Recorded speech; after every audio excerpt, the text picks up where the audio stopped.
துல்கர் சல்மான் நடிப்பில் சமீபத்தில் வெளியான லக்கி பாஸ்கர் திரைப்படத்திற்கு ரசிகர்களிடம் மிகப்பெரிய வரவேற்பு கிடைத்தது.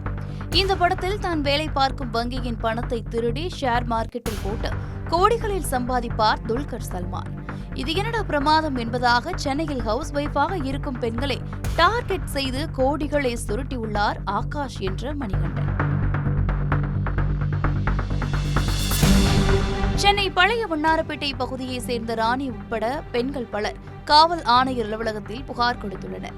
அதில் தண்டையார்பேட்டை பகுதியை சேர்ந்த ஆகாஷ் என்ற மணிகண்டன் என்பவர் ஷேர் மார்க்கெட்டில் முதலீடு செய்து அதிக லாபம் பெற்றுத் தருவதாக ஆசை வார்த்தை கூறி லட்சக்கணக்கில் பணத்தை வாங்கி ஏமாற்றிவிட்டதாக தெரிவித்துள்ளனர்.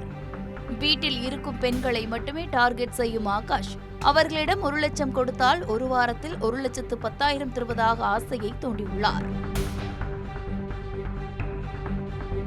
அவர் சொன்னதை நம்பி லட்சக்கணக்கில் பணம் கொடுத்துள்ளனர். ஆகாஷும் முதலில் சொன்னபடி பணத்தை லாபத்துடன் திருப்பிக் கொடுத்துள்ளார். ஆனால் நாட்கள் போக போக நிஜமான ஆட்டத்தை தொடங்கிய ஆகாஷ் சுமார் 1 கோடி வரை கலெக்ஷன் செய்துவிட்டு இப்போது கம்பி நீட்டிவிட்டார். கொடுத்த பணத்தை திருப்பி கேட்ட பெண்களை மிரட்டியுள்ளார் ஆகாஷ்.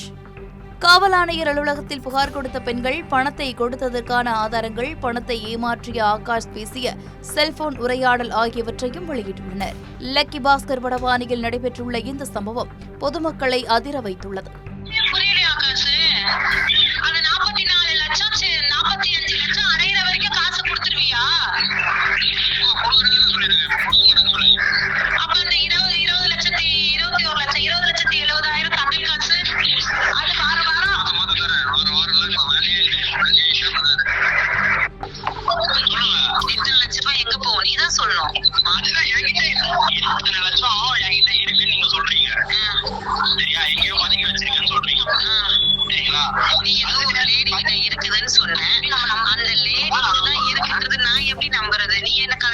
பூர்வமா எதுவுமே காமிக்கவும் மாட்டேன்ற.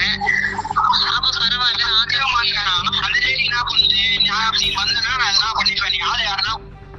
சரி நான் உங்க வீட்டுக்காவது நான் வரேன். நான் ரோட்ல அங்கெல்லாம் வேணாம் ஆகாஷ். இந்த நிலையில் ஆகாஷ் மூலம் ஏமாற்றப்பட்டவர்கள் தைரியமாக வந்து புகார் கொடுக்கும்படி பாதிக்கப்பட்டவர்கள் வேண்டுகோள் விடுத்துள்ளனர். விதவிதமாக எத்தனையோ மோசடிகள் நடந்து கொண்டிருக்கும் நிலையில் மீண்டும் மீண்டும் பேராசை காரணமாக லட்சக்கணக்கில் மக்கள் பணத்தை இழந்து வருவது வாடிக்கையாகிவிட்டது.